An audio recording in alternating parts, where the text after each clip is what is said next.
but is that guy fulfilled? Yeah. Because I'm way less concerned if people think he's impressive and way more concerned if people think that they're fulfilled or if they know that they're a fulfilled leader. Yeah. And we think that fulfillment comes out of the overflow of who you are in your inner life. And so that's what we're excited to be doing. Hey, welcome to Wealth Beyond Riches. My name is Tim. If you are new here, I'm so glad that you're here. And if you're new, don't forget to subscribe so you don't miss out on another video. We publish these every single month so that you can improve some area of your life, your work, your financial life, your health, your family life. And today we get to talk with Luke and Ben, two of my good friends who came together. They banded together, if you will, and created an organization called Banded, which serves business owners and entrepreneurs who are in similar seasons of life to help them come around the three different circles of their life and improve all of them. A lot of their focus is on who we are as people instead of what we can do to earn more profits in business. We talk about making sure you know what you want and being able to answer that question. We talk about having principles for business and life rather than a playbook. We also talk about how do you take business strategies and making sure you have strategies around your family and your marriage and your health. So no matter where you're at in life, you're going to get a ton out of this. I can't wait for you to listen. This is going to be good. Fellas, so why don't we start talking about Banded? You guys are joining together to start this new thing. Just I know a little bit about it, leading and guiding entrepreneurs, bringing them together, but tell me more. Yeah, Banded is entrepreneurial community. I would say it like this. Banded is a community for business owners. It's for entrepreneurs, really trying to create a place where those leaders get the opportunity to be surrounded by peers and they get the opportunity to live wholeheartedly.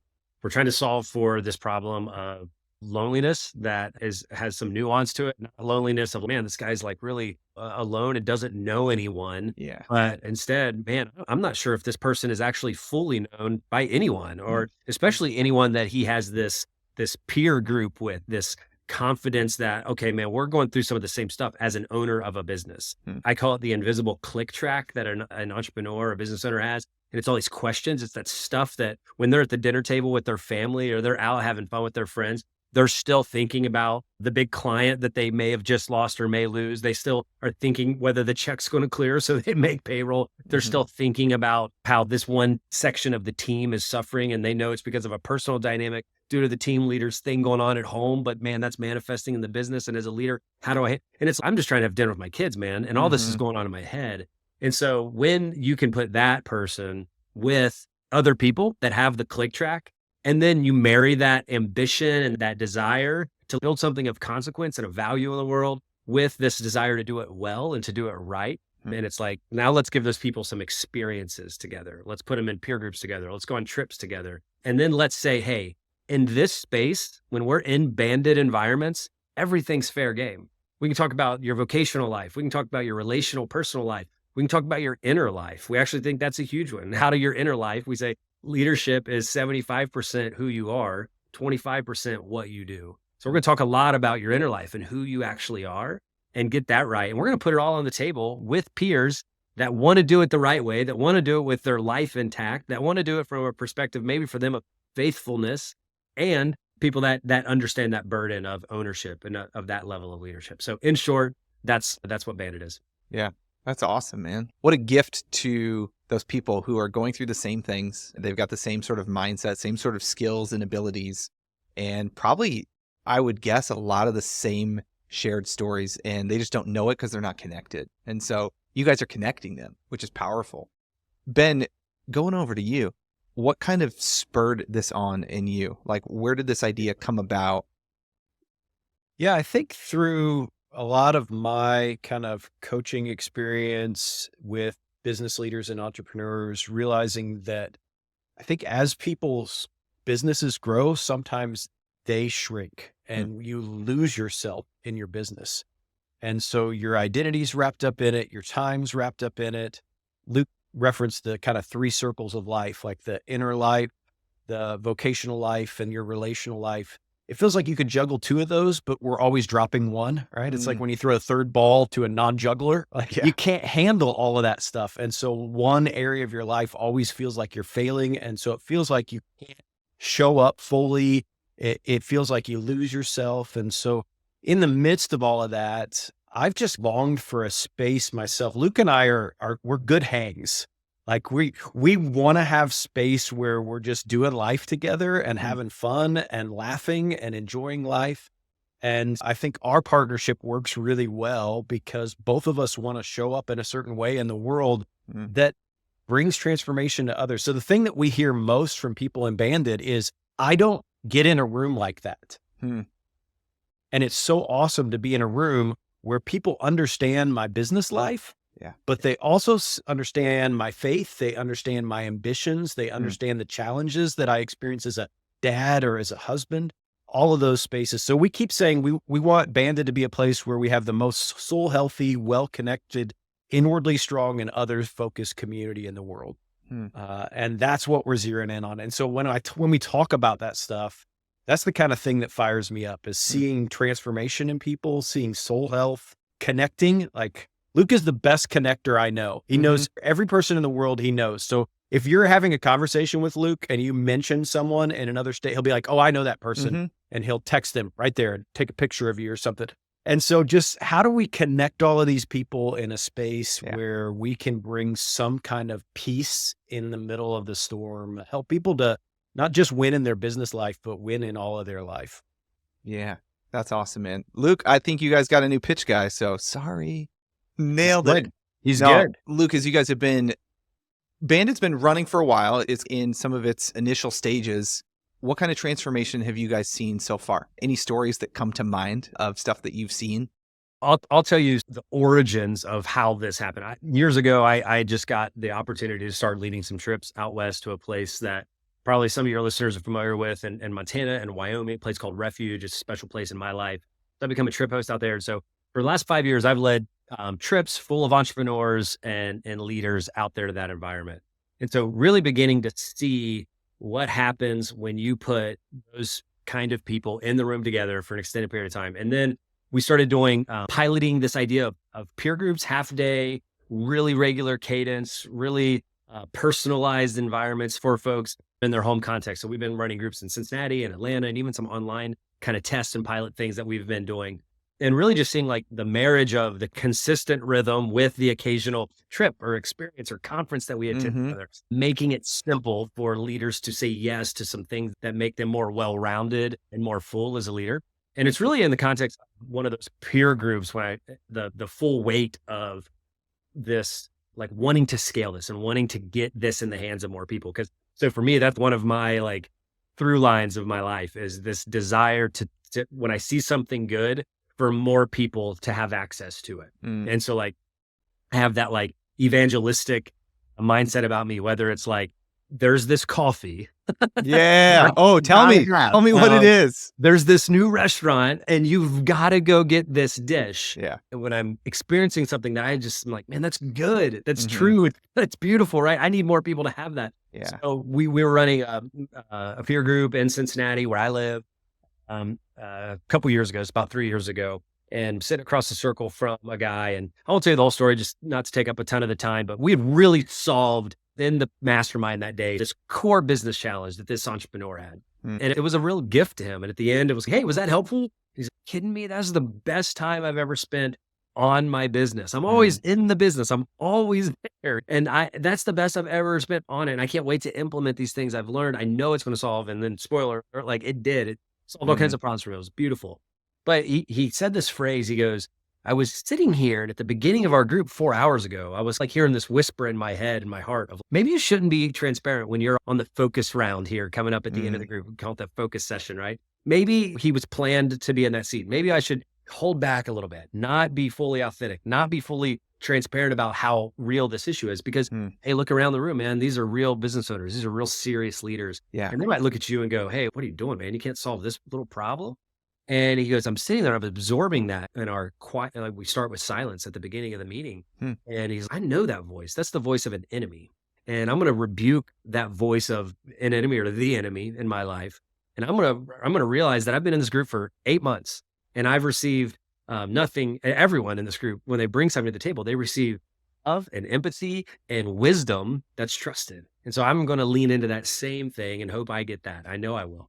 And he goes, so here's the deal, guys. You helped me beat back the voice of the enemy in my life. Mm. And he tears up a little bit. And he goes, I would tell you that I don't know where I would be without you all, but I know that for the first 7 years of my journey as a business owner, I know exactly where I was without you guys. And it was not a good place. I was alone and I was scared and I didn't have places to turn to for wisdom like I just got. So thank you. And I'm sitting there across the circle and I'm like, okay, I know this is the thing that I wanted. This is that good thing that I want to go make more accessible and go put in the hands of more people. And so that's really what it's all about. That's some of the transformation that we're beginning to see. And it's really about helping people that most people in society and their town and their city and their region or their industry are like, man, that guy's so impressive, right? But is that guy fulfilled? Yeah. Because I'm way less concerned if people think he's impressive and way more concerned if people think that they're fulfilled or if they know that they're a fulfilled leader. Yeah. And we think that fulfillment comes out of the overflow of who you are in your inner life. And so that's what we're excited to be doing. Yeah. That's awesome, man. I even think about working with people and helping them with their investments and their investment capital and their money. And it's crazy. Some of the most fulfilled people, spoiler, they don't have the most money. Right. And it really has nothing to do with how much they have, but what they do with what they have. And just like you're saying, in those groups, they're trying to be good stewards of their businesses and of the people they lead and of the causes that they are behind. And you're providing a safe space to do that. I've been in multiple different kinds of business groups, some good, mostly bad. Ben, how did you guys create an environment where something like that story that Luke just shared, how do you create that kind of environment where people feel that safety and security to go, here's my biggest problem in my business right now, help me solve it? Is what Luke said earlier, which is that we really believe 75% of leadership is who you are and 25% is what you do. And so one of the big differentiating factors of what Bandit does that I think other groups do is they flip that script, right? They spend about 75% on, hey, let's open your books. Let's talk about your org chart. And we do some of that, but we're far more concerned with the personal health of that leader and developing that leader. And one of the ways that we create a safe space is early on, we do a story session. So each person in the group kind of shares their stories. They share their highs and their lows. We ask the question like, Tim, if somebody was doing a documentary on your life and they had to track 5 moments in your life that made you who you are today, and at least 2 of those are positive, at least 2 of those are negative, one of them you can place wherever, what would those 5 moments be? And we let each person share. And then we train the group around compassionate curiosity. What's the most compassionately curious question that you could ask? Like the most empathetic question that you can ask? And we tell the group, imagine you're writing this story and you want to learn more. What's the question that you ask? And it just leads to these really rich, inviting stories. And I just live with the principle that once you know someone's story, you can't ignore them. And you also can't name them or create your own narrative about them because you start to hear their heart in that. And you start to hear, I'm amazed that that first session that we do around story accelerates relationships by 100. And then you throw in these experiences. It's like middle school camp relationships, right? Except with grown men who, it's like you take these guys on a trip and all of a sudden, oh man, after a weekend, I think we just became best friends and you accelerate those relationships. So I think those kinds of things create those safe environments where people can share what's real and what's going on beneath the surface. And then I think just creating a space where everybody is in the same stage of life, like they're experiencing the same things. So we keep a little bit making sure that our groups are all business owners and people who are experiencing some level of success in their business, not because we don't want to invest in other leaders, just because we recognize there are specific challenges that business owners are experiencing that like the VP of a local company or like the local pastor or whoever is not experiencing the same levels of tension. Yeah. Yeah. And I love how you described, Ben, that by those trips and those experiences, you're bringing out that middle schooler in each of these grown men that they don't get to get in touch with often enough. Like you're creating fun. Get them jumping off some cliffs, get them in a space where it's uncomfortable, get them some of the adventure that we were made for that we just don't get very often. Yeah. Get out in Montana and Wyoming fishing or shooting guns, and all of a sudden something opens up. Yeah. And relationships just accelerate. It's so fun. Yeah. Yeah. That's incredible. I think of that quote of, I think it's around like Sabbath and rest, is if you work a lot with your mind and stuff like that, then you Sabbath or rest with your hands. And It's even great. providing an avenue where you can run and jump and do stupid stuff and do fun stuff together, totally off the grid. Like, what a powerful experience to bring people together. Yeah. Yeah. And some of this is like, it's not rocket science, right? It's human-centered design. It's how we're made. It's what we're created for, Yeah. which is relationship. We're created to know, or we're meant to be known and to know each other. And we're meant to do hard things together. That's in our biology. And so like in the other part of what I've done for the last 10 years is help run an organization that runs a tech accelerator, right? And so we're taking early stage, pioneering tech, venture-backed tech entrepreneurs that have recently left safe jobs and gone out and raised a little bit of money or bootstrapped, and they got their first investment, and they're entered into a 20-week program where they're like with their infant idea going, okay, I got to figure this out. The clock's ticking, the runway's burning up quickly, right? Yeah. And man, that's a hard environment. You're doing a hard thing together. Granted, there might be 7 different teams in that doing 7 different hard things, but they're all feeling that same sense of, whoa, this is hard. And I'm going to dial in, and I'm going to respect the person over there deeply because I know they're in the same journey. And I know we're going through some stuff together. And then again, start with stories, start with human relationships. So over there on that side, James, who's been our program manager for years, he runs this magical session. It's called Where I'm From. And people think they're coming to say, hey, I'm Luke and I'm from Cincinnati. And then he models for them like this 15-minute monologue that he reads off of his phone where he says, hey, my name is James and I am from. And he goes through and he talks about growing up as a child and the prejudices he felt as an Indian boy in America. And then as moving back to India and feeling like an American living back in, and then he talks about these very personal tragedies and loss and all this stuff, and gets done. And there's not a dry eye because of what James has just shared and where he's from. And then everyone goes, oh, I need to share where I'm from. And invariably, every single year we've ever done this, at some point, someone in the course of their thing will go, they'll be reading their document or their I am from off their phone, and they'll go, I've never really told anyone this. Yeah. Or I've never said this out loud before. And it's amazing what happens when you are generous and create a space where people can go bring their whole self in. Because no one shows up to a tech accelerator where they just got a $50,000 check from a venture fund, where they're expected to find product market fit, right? And do all this stuff and be venture ready and get investment on the demo day stage 16 weeks later, right? No one shows up to that program thinking like, okay, I'm going to like really bare my soul, or I'm going to get this opportunity to go be my whole self. If anything, they're thinking, I'm going to do what we all do in those environments. I'm going to mask up and I'm going to say, oh, I'm good. Hey man, how are I'm good. I'm fine. And then it just made the quicker you can tear down that wall and that facade that we all naturally want to build up around ourselves, man, like Ben said earlier, it's an accelerant to transformation. Yeah. It's, as our friend Brad says, go deep fast.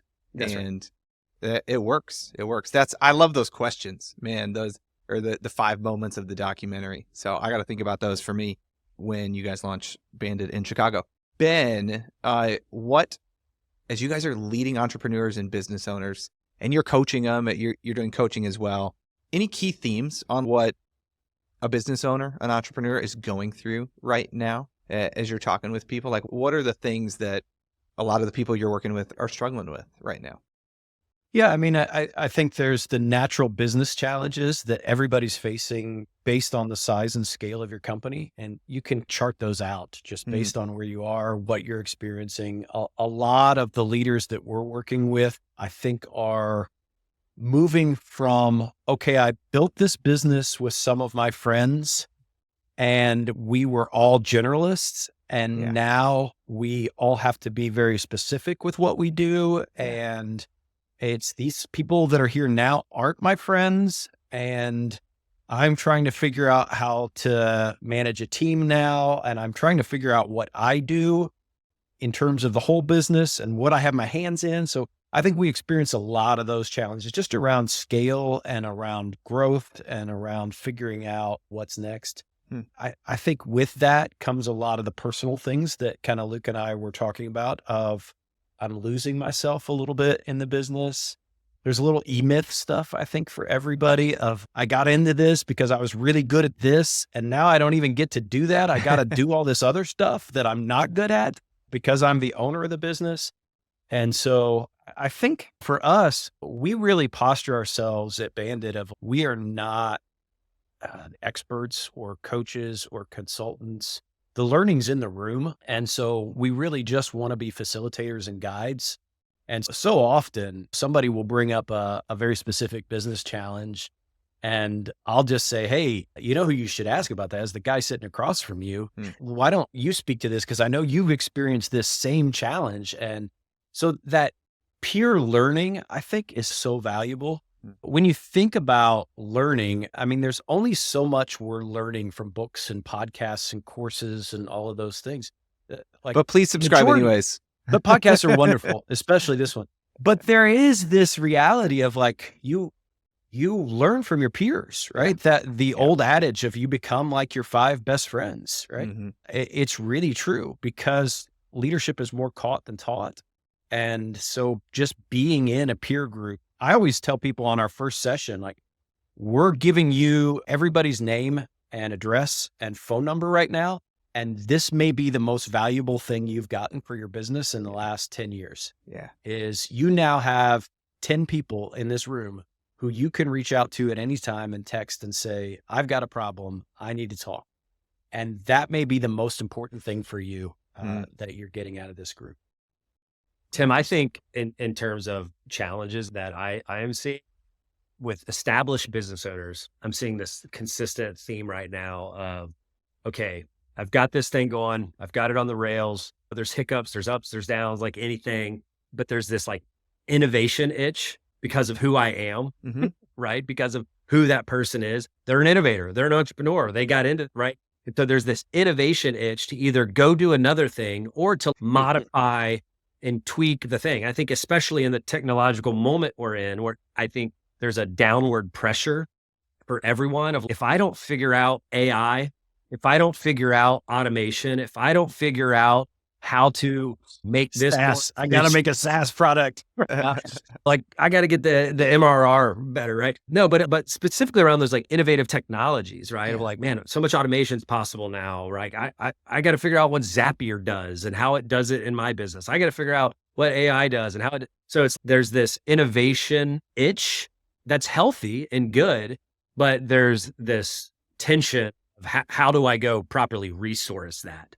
And not, maybe I've gotten my thing to a spot where it's great and I can spend all my time over there and that's great. Then the challenge is just don't break the business. Don't come in and break the business with your crazy innovation idea that's actually like half baked, right?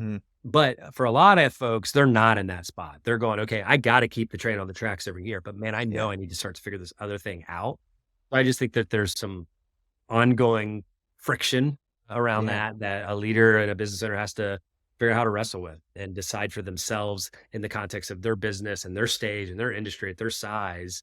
How do I go? It's that box 1, box 2, box 3 stuff, right? Where box 1 is the main thing. Box 2 is like maybe a degree separated. And we can take the main thing we do and offer a new service around the main thing. And then box 3 is, dude, this is very different. And it feels not even like the thing at all, but I think it connects, but it's so far away. So how much resources do you put in each of those boxes? That's awesome. What have you seen? How have you seen people tackling some of those issues? Is it finding an integrator to match up with them who's running the box 1 and 2 stuff? What are you guys seeing people attack that with? I think that's a big one. I think what you just said, if you're in that spot, like Bill was talking about earlier, where you were that E-Myth entrepreneur and now you're running the thing and you're trying to figure out how to do all aspects of it. It may be time to go pull the trigger on that integrator hire. If you don't go hire that, get that system and soul coach or get that EOS thing, like get the things that you need in your leadership structure to free yourself up to do that. Community is a big one. I had an entrepreneur here in my community recently. And this is why I think it's important to have these like deep safe connections. So I get a random text one day with a bunch of phone numbers I don't know and my one friend. And he goes, "Hey, most of you don't know each other. You're on this thread and I'm inviting you to come to my office on this day at this time. I have this innovative idea." It's he basically was like, "I'm going to use you as my skunk works team to just bounce this idea off of." Luke, is this you just talking about yourself in third person right now? Put a bunch of random dudes on a text string. They don't know each other. I do that thing. Yes. Yeah. I was just wondering. I'm asking for a friend. Yeah, I'm prone to that, but no, this was not me. It was awesome. I was able to make it work in my calendar. There were like 7 people there. And I don't know, I think that's a great example of a business owner going, I think I might be onto something, but I'm going to go get some wisdom. I'm going to grab access to it quickly from some people that I trust because I've built that trust over the long haul. They get the business already. They understand my heart. They know the difference I'm trying to make in the world. I'm just going to throw them in the room and be vulnerable and say, here's the thing. Is it dumb? Is it smart? Should I do it? How do I take next steps? And it was directly around that like innovation kind of tech need, right? Yeah. Oh, that's awesome. Have you guys run into, I'm thinking about the business owner who is thinking about selling or has just sold their business. Talk about either one of those where you guys have seen those in your community and what kinds of things did they face going through that pretty significant transition or coming out of it on the other end too. Yeah, one of our guys. In fact, my favorite moment of Banded this year, the last year, is we've got a young guy here in Atlanta who ran a chain of hotels, ended up selling he was running it with his father. His father made the ultimate decision to sell it. He wanted to take over. And so there was this weird moment of, I'm suddenly wealthy, but now I don't have a job and I'm like 33 years old and don't know what to do with my life. Yeah. And so he started a restaurant chain, just opened his first restaurant in Buckhead.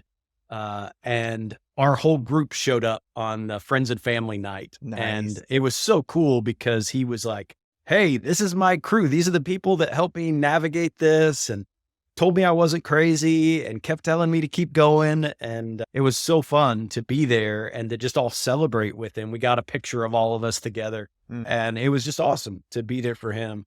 So that's one example. I think there's probably, as we grow, we're going to have all kinds of examples. Yeah. The thing that's interesting is every situation is so unique and there's so many pieces and layers to everything that happens. Yeah. And I think oftentimes what we try and do is write a playbook instead of write principles.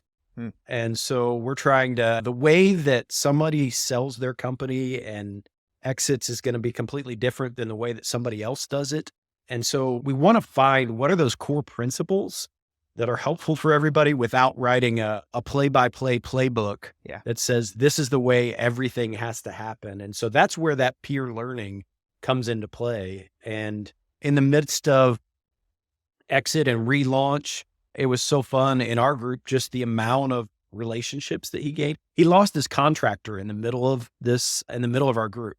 And Kate showed up at our group like super stressed out. I just lost my contractor. We're already 3 weeks behind. I can't afford to have another 8 week, and left there with 5 contacts of contractors, went and called all 5 of them from people in our group, and then found one of the 5 who did it for him, who was a buddy of somebody else in the group. So now he's super tied in and connected to everything that was happening. Those are the kinds of things that I think are just so valuable as we're walking through that peer learning experience. It's so funny. I agree with a lot of what Ben just said there, just about everyone is nuanced, everyone is unique, right? Every kind of deal, every human circumstance. Obviously, I've seen a lot of this through different kind of like deal flow examples, early stage, mid stage, late stage, people that have sold to private equity or had that ultimate venture exit.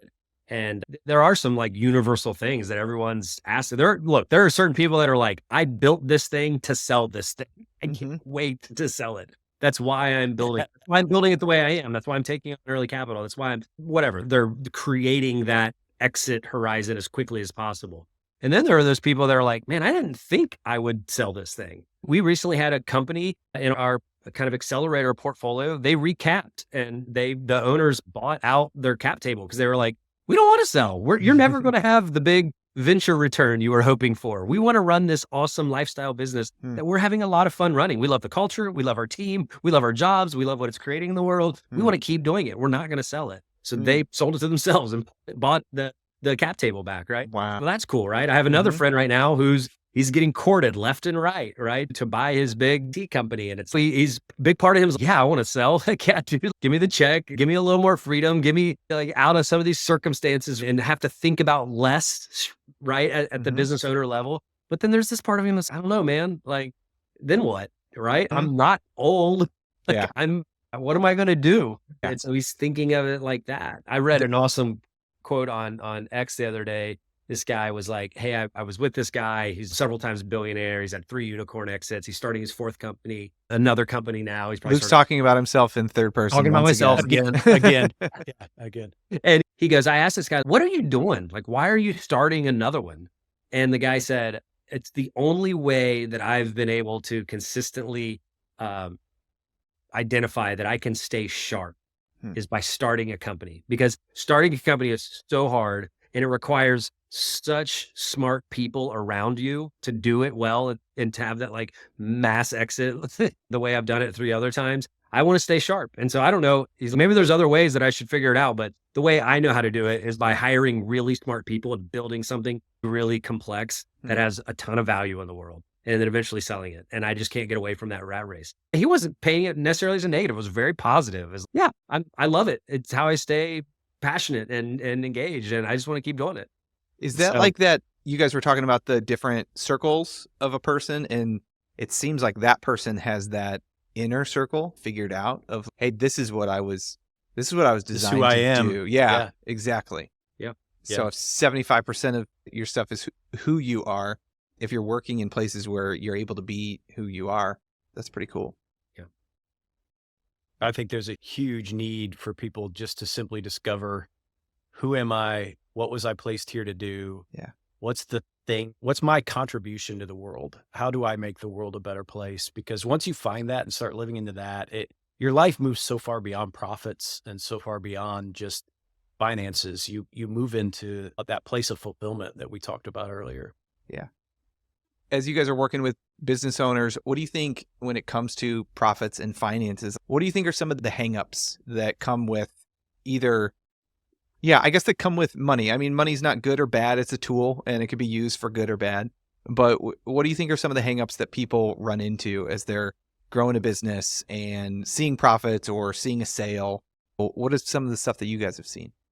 I saw a quote the other day. I cannot remember who it was. I copied it and I have it somewhere, but it was, the wealthier I get, the wealthier I became, the more I purchased loneliness. Dang. Which I thought was super intriguing and super interesting. It's a David Brooks quote. Is it David Brooks? Who's as Americans, wealth. He's pretty smart, that David Brooks guy. Yeah, that stuck with me and it's that kind of idea that my business is showing up and flourishing and I'm shrinking. And so I think we see that a lot.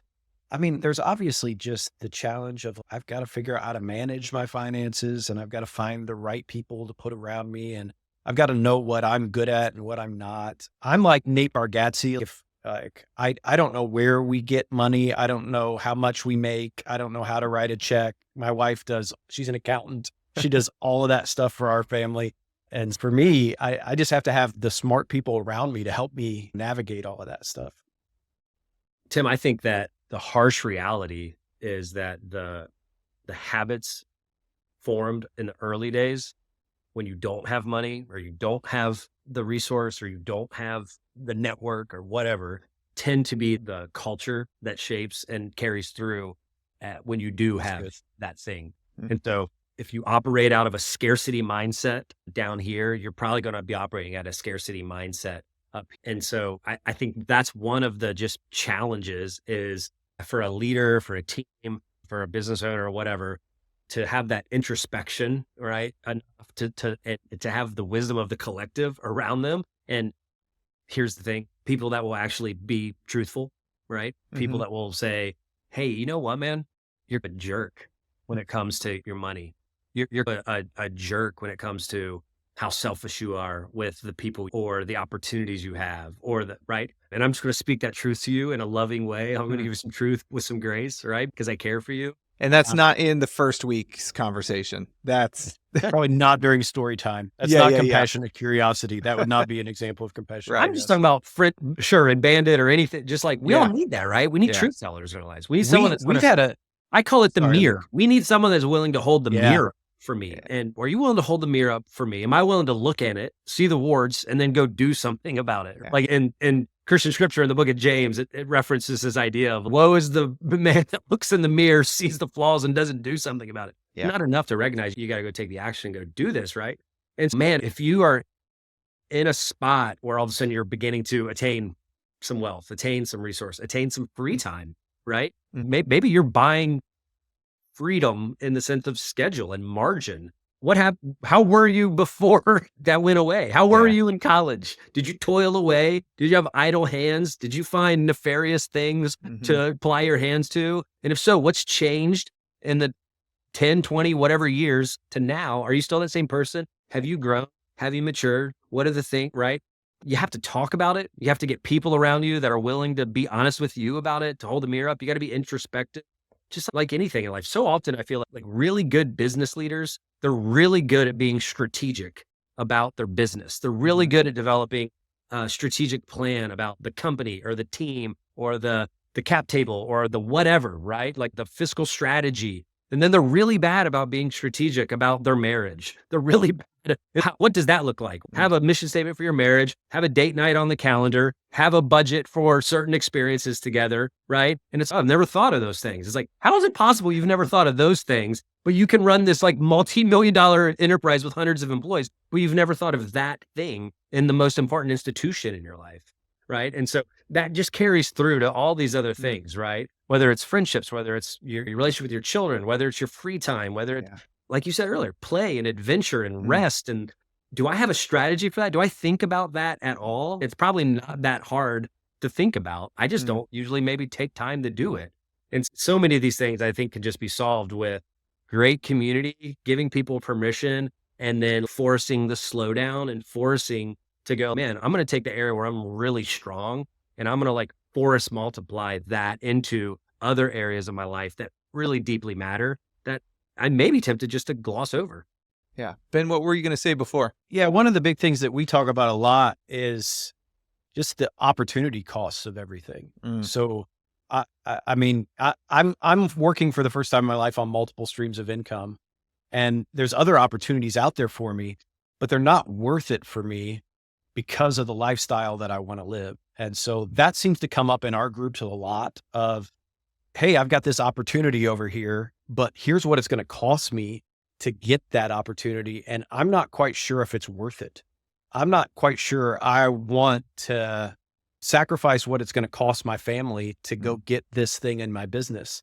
And so we're constantly talking about, are you fighting for your family in the same way that you're fighting for your business? We're constantly talking about the opportunity costs of everything that comes your way. And is it worth pursuing that opportunity for more profits? Because that ultimately, it's not going to make you happy. That there's always going to be another mountain to climb. There's always going to be another hill to go after. And you got to count the costs and all that stuff, I guess. And again, it's very personalized. Do you know how many friends I have that are really talented sales guys at their company and they make great money and they have a preponderance of schedule ownership, right? And like they're living the life that they want to live. And their companies want them over different periods and times to become regional leadership or national leadership or sales manager, like fill in whatever title, right? Yep. And they always like flirt with it. Like multiple times I've watched my buddies go down, do the initial interviews or flirt with the opportunity, or they like get the recruiter call. You could come be the North American, blah, blah, blah for this company. And they're like, man, that'd be awesome. And then they're like, dude, I don't know. I think I want to do that.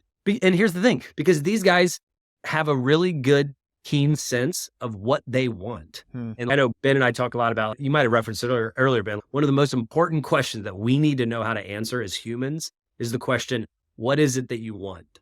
And if you can't answer that question, man, watch out, because you're going to chase a lot of things, right? You're going to pursue a lot of arenas or avenues and climb a lot of hills that are maybe the wrong ones because you don't know what you want.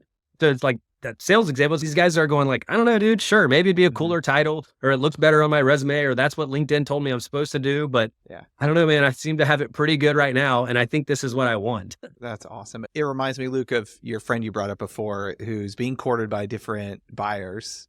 And if you don't know what you want on the other side of that sale, and if you don't know what you're going to, then honestly, a kind of a dangerous place to be with a ton of money, a ton of time, and no idea of what you want to do. I think to your point there of where we're living in this moment right now, where so many business owners are going to be selling, right? Just because generationally they're phasing out. And I think one of the hardest, maybe this ladders back to your previous questions, but like one of the hardest dynamics for a business owner is, man, how could I possibly let this go to an institution or to a firm or to some other thing that is not aligned with the way I've built this thing? And some of the people in my network, they've built businesses of like real consequence, but with real purpose and real heart and real incredible culture and real employee care and real, maybe for them, even like spiritual, faithful outcomes in mind of how they want those businesses to create value in the world in this duplicative way, right? Like this triple bottom line idea. And then all of a sudden this big PE offer comes in. So I'm supposed to just ignore everything I've done for 40 years of building a triple bottom line and just sign on the line and know that all that's going to go away. And so there is this, again, for your audience, like this, that's probably like common sense, but we're in such an interesting moment right now. Or that question of, man, what is it you want on the other side of this? And so many people are navigating that and going, and what I really want is this to continue. I was on the phone earlier with a guy and like his dad is very sadly has cancer and they're trying to figure out like legacy and all these different things. And they own a piece of property and it's this couple hundred acres and they're really going, what's going to happen to this? And his dad's all I care about is that it still exists and that it doesn't turn into a neighborhood. So like he knows what he wants out of that piece of land. And he's conveyed that to his son and his son wants that same thing. That's huge. That's awesome. And it's like what Ben said about opportunity cost.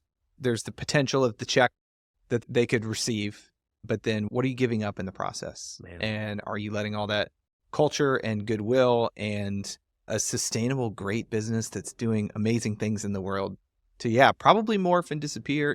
I think about that. We have 275 families that we help. And my business partner, Dave, and I talk about what do we want this to look like in 10, 15, 20 years? And just the other day, I was just thinking, okay, 15 years from now, we've got this kitchen island where we all gather and once a week and we stand around the island and we talk about wins and what are you working on and stuff like that. But then we tell stories about, hey, this client was able to do this dream trip that they never would have thought of, or they were able to bring their whole family together for a trip. And it created these amazing memories because we told them they could afford it and we showed them how.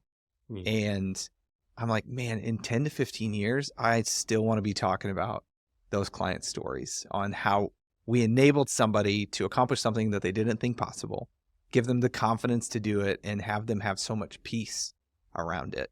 That you hand that off to any other financial firm and some of that stuff just goes away like immediately. I love that stuff. I got a message the other day from one of our alumni in our program and very joyfully, she let me know that they recently signed 2 6-figure contracts. And this was a little wild hair of an idea 6 years ago that her and her college roommate were just like toying with and building out of their garage. And she just was like, man, because you believed back then, like all of this is true. Like we're paying ourselves. We have jobs, we have team, we have contracts. Like man. And again, that's what it's all about. And that's for me and my vocational like design is, man, I want to help, like you just said, help people unlock that potential inside of them, help them understand that you do have that, what it takes. And we can build that skill. We can put the community around you. We can go see that thing come to life in a sustainable way, in a healthy way, in a way that doesn't cost you whatever, right? Core relationships or friendships or marriages or relationships with children or personal health or soul health. I love that, man. I love the vision that you guys have for your company there for Streamline. Thanks, man. And what you guys are doing with Banded, like I was just thinking about it just now as you were talking about the person who's so strategic in business, but in all the other areas of life, it's, I don't even know what to do. Even though a lot of the principles can be the same and applied to other areas of life. Like you're helping people elevate the vision for what their life looks like. Because I don't know why, but business seems not easy. It's not easy at all, but it's easier to execute some of those things. It's a lot harder in family and home life and personal and health because it's not as tangible, the outputs, but you're elevating their vision and going, hey, the business outputs, it'll bring some fulfillment, but it's really these other areas of life that round out a complete fulfilled life, which is really cool. Awesome. All right. Couple questions, really short, really fun at the end. Number one, what are you guys drinking right now? I saw everybody's drinking something a little bit different. I've got the Fiji water. I had a kombucha. A what? Just I don't know, man. Costco. Okay. Come on, man. Kombucha? Come on, man. It's like fermented stuff, right? Yeah, it's a kombucha, I guess. Nice. Ben, what'd you have? What was that? Coke Zero? Coke Zero. Yeah, it's Nice. Really healthy, the healthy option. You're in Atlanta. You got to have a Coke product, right? Yeah, it's true. It's mandatory to live in the zip code. Our second question, when your wife calls on your phone, what have you named your wife in your phone, if you're willing to share? Man, mine just has her name. Okay. It's all right. Same. I'm apparently not very fun. Oh, It's so funny you asked that because I'll think that it says her name, first name, Yeah. last. Okay. And I'll be with friends and it's like, it'll pop up and it's like boo or honey bun or a bunch of emojis. I'm like, what are you doing? Like, I don't know that I even know like how to change names. I'm so technically unadvanced. My daughter pops up as "This is Claire, your favorite child." oh, because there we that's go. And then there's 14 emojis after it because that's Love what it. she's programmed into my phone. Yes. That's awesome. what about you, Sam? What's yours? My daughters grabbed my phone a couple years back and they changed my wife's name to Hot Tamales. So I get in the car and I hit the Siri button and I'm like, call Hot Tamales. Oh, man. So there we go. That's awesome. That's great. It's wild. All right. Last question. What is one thing you are loving right now? Could be a person, could be an experience, could be a product, could be Hum Kombucha from Costco, which we'll have a link in the description, an affiliate link. Yeah, sponsor the show now, dude. Yeah. What's one thing? Man. All right. I'll go first while you guys think. Give you some time. It's good. One thing I'm loving right now is I'm a huge coffee snob. So Luke, we can talk later about coffees. You really wanted me to go deeper earlier when I mentioned coffee, didn't you? I did. I actually did. Yeah. Oh, I wasn't joking. You guys could do a whole podcast episode. Yeah. on- Ben's got to go. on coffee, and I'm There's a shop in Cincinnati on that. that they just did this. What I was No, we referencing don't. when I said that, what was in the back of my mind was they did this coffee that was cinnamon washed, like it was fermented with cinnamon. Okay. But All right. not a flavored coffee. Right, I'm a right. purist. I'm Uh-huh. a Chemex or V60 manual pour over every morning, fresh grind the beans, drink it black. I'm a purist, right? Yes. So there you go. But it was like fermented with cinnamon. Mm. And just like you would have a processed wash or a natural or a honey Yeah. wash. And it was crazy nose, crazy palate, unbelievable. Oh man, sorry. I'm a real big Yes. nerd here. You want to get me going? Talk to me about coffee. Talk to me about bourbon. Talk to me about bikes. Yeah. Real big nerd. There we go. Yeah. So yesterday we actually have a really fancy coffee machine in the office, but I went to Luke in our office and I was like, Luke, should we get a pour over station for the office for the afternoon? Just slow down for a second. People could gather around. And he was like, yeah, I think that's an amazing idea. Anyways, bought all that stuff. It's arriving. We'll have AeroPress and Chemex and a nice grinder and it's going to be fun. So I'm excited about that. That's one thing I'm loving. So what about you guys? Okay, I had a guy. We were talking about getting swag for Banded, Oh, and yeah. I posted something on LinkedIn about just, hey, what swag do you like? If you were getting a nice piece of swag, not like a pencil or a coffee cup or something. Yeah, like that, but yeah. And somebody reached out to me. It was like, have you worn a quarter zip from Bird Dog? It's like, no. And he was like, they're expensive, but I'm going to send you one. So he bought one for me. It is the best thing I've ever worn in my life. It's Yes. amazing. It's the most, it's like getting a hug all day. It looks nice. It fits nice. I'm very excited about my Bird Dog quarter zip. Yes. Love it. Oh, that's amazing. Also affiliate link in the comments. Dude, that's so good. I think I saw that post because I was like, I've got nothing for you. I'm pretty bad at buying You guys have stuff. It good worked. hats. It worked out because somebody got me something for free. That was like an unexpected. Yeah. Sometimes you post things and the blessings pour down. It does. Yeah. All right, Luke, what about you? Man, I have a million directions. I'll tell you what I'm not loving right now is car shopping. We totaled our family vehicle. a couple weeks Carvana. ago, and that's not been fun. Like my least favorite thing. Yeah. And what am I loving? I'm sorry. I feel like this should come more intuitively. I'm thinking of a lot of different directions. I'm loving dreaming about golf season. It's cold and snowy in Ohio. Yeah. I used to golf when I was younger, not very good. Played more when I was younger, and then I basically didn't play for 10 years. And last year I played more than I played in the last 10 years combined, just leaning in with some friends that were getting more into it and stuff, and Yeah. having some different kind of access to some places and stuff. And man, it was just super fun. And so I'm excited to nerd out on that a little bit more, and just honestly, the mental health aspect of it. Several times last year, I would just go pop a podcast or some music in and go to the driving range by myself and just slowly work my way through a bunch of balls and Yeah. think and dream and pause and sit on the bench. And I'm looking forward to being able to do that stuff again once the white stuff's off the ground here. And it starts to Yeah. break. So true. Oh, that's awesome, man. I took my wife and kids and father-in-law. We went out to the executive par 3. This is my wife's first time golfing in 15 years.